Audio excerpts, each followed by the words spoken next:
the beauteous in his shoes. Juan Metzler received a patent for his groundbreaking shoelacing machine. This case celebrates the patent process as well as the ancient art of cobbling. I need the opposite of that. A hat stretcher. I need a hat stretcher. You need a hat shrinker. Exactly. I'll shrink your hat when we get home. With my shrink ray. Ooh. But I only want the inside shrunk, not the outside. Then I'll have to hold it and point it at the inside. Oh, okay. It'll create a time distortion device. So be careful that you don't drop any nukes in your hat. A model printing press. It prints things very tiny. Oh look! Cobbling shoes! Used for cobbling. It's the last. It's the last cobble. It's the last cobblers. Whoa. Monster! In Shelley's novel Frankenstein, Dr. Victor Frankenstein, creation is only ever called monster, creature, wretch, demon, and it. Frankenstein itself was the monster doctor, or was he the monster? And the creature was the hero. Underwater camera lighting house. In order to capture the beauty of the depths as Captain Nemo saw them, we needed to bring some light. While light waves are capable of traveling more than 3,000 feet into the ocean under ideal conditions, most light does not permeate beyond about 650 feet. Furthermore, light actually slows down when it enters water. Its appearance changes, neither darkens. You skipped. When did I? Water in its way. Oh, yep. Furthermore, light actually slows down when it enters water, and its waves bend, which is why when we are looking at something through water, its appearance changes. Neither darkness, water pressure, nor water are friends of lighting equipment. So, reinforced water light compartments like these are required to bring light to the depths of the ocean. My mouse all of a sudden feels naked. Just glue some gears on it and call it steampunk. That's the trendy fashion nowadays. That one's actually steampunky. I like that one. That one's some work in it. I really like that. Ooh! It's a Nautilus! Because, you know, Nautilus was the ship. Nautilus. Nothing. What's a Nautilus with you? It's a petrified Nautilus. You can see because it's got the fossils in it. Ooh. It's actual fossilized Nautilus. You gotta start up between the arrows. This gallery is presented by Direct Communications by Jules Verne, the man behind the oceans and nuclears and many other devices that we have today were thought up originally by this man's head. Yeah, not this man's? No, that's a squid. That's Cthulhu. Yikes. H.P. Lovecraft apparently controls Jules Verne's brain. Yep. See? Oh, yep, H.P. Lovecraft controls Jules Verne's brain. See? 20,000 Leagues Under the Sea. I love that book. Apparently it came from Cthulhu. Well, someone wearing a Cthulhu mask. This is where we need Lindsay. You gotta take off your hat first. I'll hold it for you. I'll be a gentleman. Okay, fine. I won't be a gentleman. Say something nautical. I can't hear you. Say something nautical. I still can't hear you. Say something nautical. Nope, I can't hear you. Say it nautically. I can't hear you. I am satisfied. What do you see down there? I don't know. It smells funny. Does it smell like small children and unwashed masses? I can almost poke myself. You shouldn't do that. You might pop the bubble. Is that why I can't breathe? Probably. Okay. Drowning is bad for you.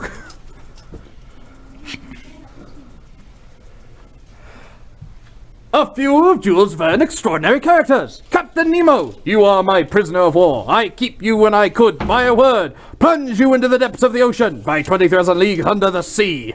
You want to go underwater again? Phileas Fogg, a true Englishman doesn't joke when he is talking about so serious a thing as a wager. replied Phileas Fogg solemnly.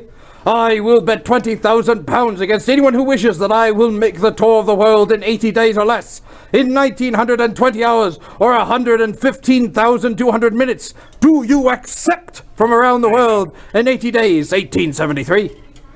Here, Keon, here, here! The elephant grunted out his satisfaction and, clasping Passepartout about the waist with his trunk, lifted him as high as his head. Around the world in 80 days. That's the same book.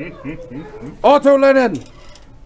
Despite Professor Lindenbuck's theories, a violent fire smoldered in the bowels of the spheroid. Its effects were felt even in the outermost layers of the Earth's crust. Journey to the Center of the Earth, 1864. Chris Smith. Pshaw! It is but one paw, and at the same time threw overboard 2 bags of sand. Then, slipping the cable, the balloon, shouting off in an oblique direction, disappeared after having dashed its basket against 2 chimneys, which it demolished in its rust. The Mysterious Island, 1874.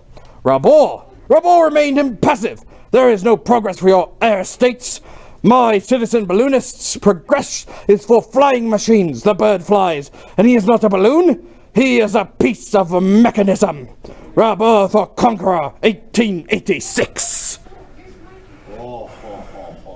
Ah, a beautiful cartography. The map of Mysterious Island. Before you is a dimensional recreation of Jules Verne's Lincoln Island from his novel, The Mysterious Island. The original drawing of Lincoln Island, created by Verne's own hand, is a close approximation to an island found near similar coordinates described in his novel. Although he had never been there, Verne drew a fictional island that almost actually existed. Jules Verne was a lover of maps. He studied them as a child, feeding his wonder of the world and dreaming of the places he would go. As a novelist and playwright, Verne still found time to pursue his hobby of map-making.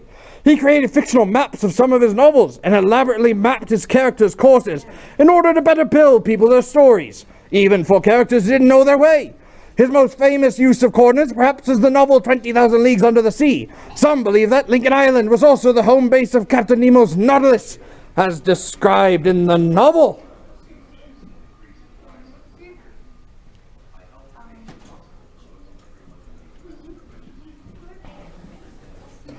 Cartography is the study and practice of making maps in order to communicate some aspect of spatial, political, geographical, or other reality. Topography is the science and study of the surface of the Earth, other planets or moons with respect to relief and elevation. A topographical map will show contour lines that describe elevation. The mapping of our ocean's vast undersea terrain is the last great project of earthbound cartography and topography. While sonar allows us to plot a 3-dimensional outline of the deepest terrains, the lack of natural light there penetrates to those depths, means we cannot see without sophisticated underwater vehicles and photographic equipment that must be used within the ocean directly above the area to be mapped. As such, we currently only have good data for little more than 10% of the oceans. In fact, we know more about the surface of the moon than we do our own ocean. The first successful airship were enormous dirigibles balloons full of very lightweight gas. Dirigible means directable or steerable. Hot air balloons could not really be steered. They could only follow the currents of the air. The most famous of the dirigibles were the Zeppelins, built by Count Ferdinand von Zeppelin in the first 4 decades of the 20th century. These dirigibles made a huge impression because of their physical size. The biggest were as long as 3 football fields. Since it was only known type of flight for decades, it seemed impossible that a flying machine could be anything other than an enormous bloated bag of gas. For more than 500 years, for 50 years, no, not 500, 50, most believed that airships were the only means to get something off the ground and remained in the air. Only something lighter than air could fly through the air.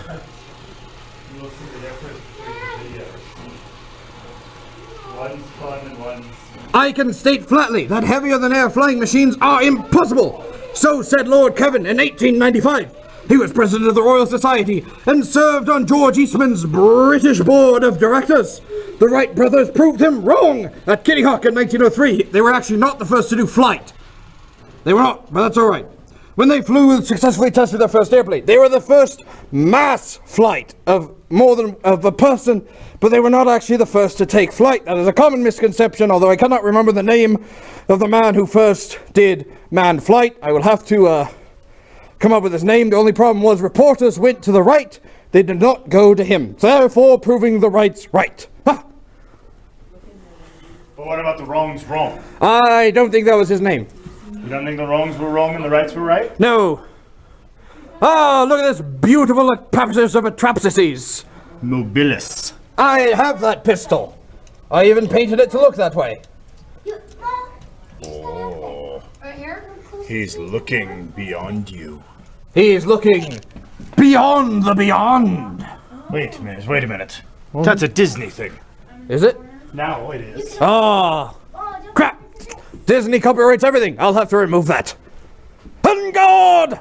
Jules Verne's literary debut was a play that he conceived and wrote with the son of Alexander Dumas, author of The Three Musketeers. Yeah. Hey ha!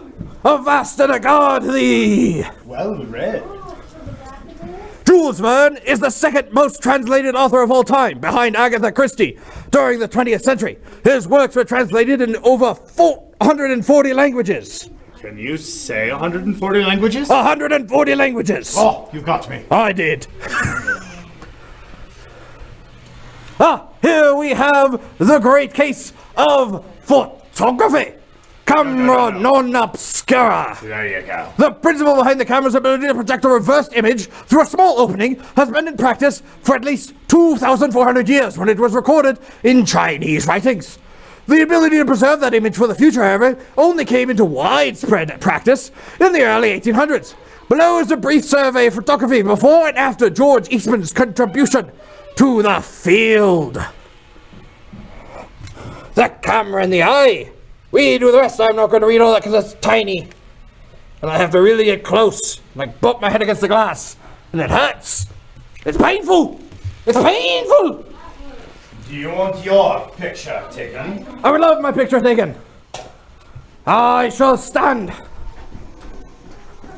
Make me sexy, George Eastman. Make me sexy. He's thinking about it. He's computing. He's debating. I should pose like this. No. How about this? Yes, he likes that. Maybe a little debusque. Huh? No? Yes? Yes, no? You are being spun over here. I'm being spun? Yes, totally. Is it done yet? Yep. Alright, let's see. Bad picture. Bad picture. I look so sexy. Yeah, you're looking at it upside down. Oh, my God! It's a monster! Alright, your turn to take a picture. You're facing the wrong way. A little more. No, yep, a little more. No, now you're out of shot. Now you're in shot. Nope, you're out of shot again. Try squatting. No, that didn't work. Tippy toes now. No, now you look silly. Pirouette. Oh, it's done. God, we took a picture of your pocket watch. Is that where it went? Yep, it's mine now. Your brain in stereo. Choose a stereoscopic image from the selection. Insert it in this stereoscope. See if you can get your brain to see the 3D image. Your brain is fusing each image that each eye sees into one 3D image and bringing it to life. Then try to unsee it by getting your brain to revert out of the illusion by seeing the two images in the stereoscopic simultaneously. You might just get a sense of the extraordinary work your brain is doing to create an illusion of 3D for you. Too bad we can't do this with the camera. I would really enjoy that. You can scoot the other thing closer.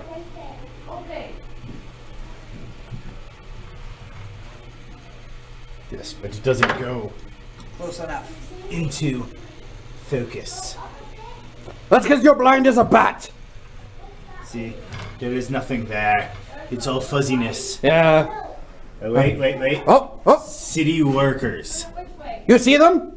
No. Are they blue I collars? see the letters. Are they blue collars? No, they're Mexican. Do they have blue? Mexico City workers. Do they have blue collars? Are the collars blue? Kind of 3D, but not really. Try holding your breath. Did it work? You're not blue yet. Ah, it worked. Now to steal this other pocket watch. You can almost do it. And it does kind of go 3D. Well, that's good. Very nice. Very nice. Hey, my steampunk camera! Look at all this fancy doodads and goodads. Mother, would you like to dress in the statiest fashions of the day? There's some fancy clothing here to wear. Oh, look at that mustache! Look at my mustache! Isn't my mustache beautiful? Yes. Mom knew that she could not sit on her knees. She is therefore smarter. Hey! My pocket watch! I want to build one of those too. And then here's some clothing for you to wear, you know, because they're nice. Ooh, a beauteous dress with chicken wire. Chicken wire? Yeah, chicken wire is a thing that's gonna scratch your nose really bad. Ouch. Yes, I know from experience. Chicken wire and costumes do not make good things. No. That's because steampunk has become a wider variety than what it was originally interpreted. I'll have to link the song just... Oh, that would look beauteous! We just need to find that for you. Yeah, that would fit beauteously. Now we just need to find one. For less than this. Well, it's at a museum, so you can't have it. Oh, see? It's less than this. Just glue some gears on it and call it steampunk. That's the trendy fashion nowadays. There's lots of 85 in the pocket.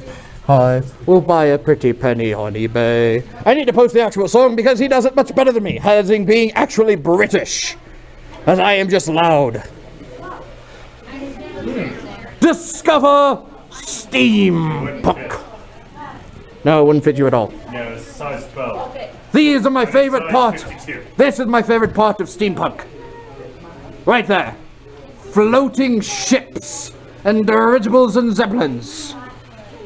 Look at that. That beauteous contraption of air mobilius. As it travels through the misty murks of the air and time. Air pirates. Or air mercantile, which is what I would be, because That's what I want to. I want that too. So, that's what I'm kind of want to theme everything off of. Well, that's because this is actual steampunk. Because I want to be an air pirate. A pirate? Yes. I'm an air mercantile. Exactly. Pirates I get take hung. it, you sell it. Now we're just shady merchants. Exactly. You're in the dark, see? Light over here, dark over there. Look us, the pirate is right. We must combine our teams. Fast. Are we Captain Planet? Yes. Do not touch. It's out of order. Yeah, no, it's... Oof, there. Ooh. Oh, look at that fanciness. But I can't get. But it's pretty. We apologize for the inconvenience, Maul. More! Maul. More!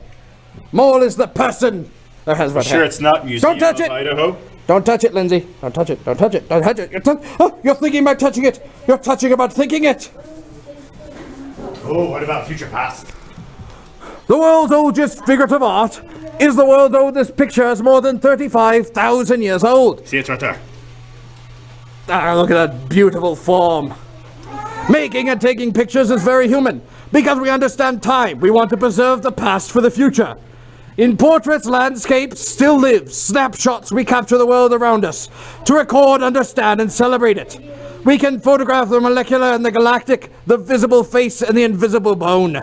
Seeing is believing, and photographing records our beliefs. The phone in your pocket with it doesn't have that many photos in it. Sewing machine. See? A Singer sewing machine.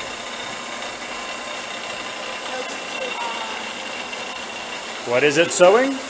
Let's take a look.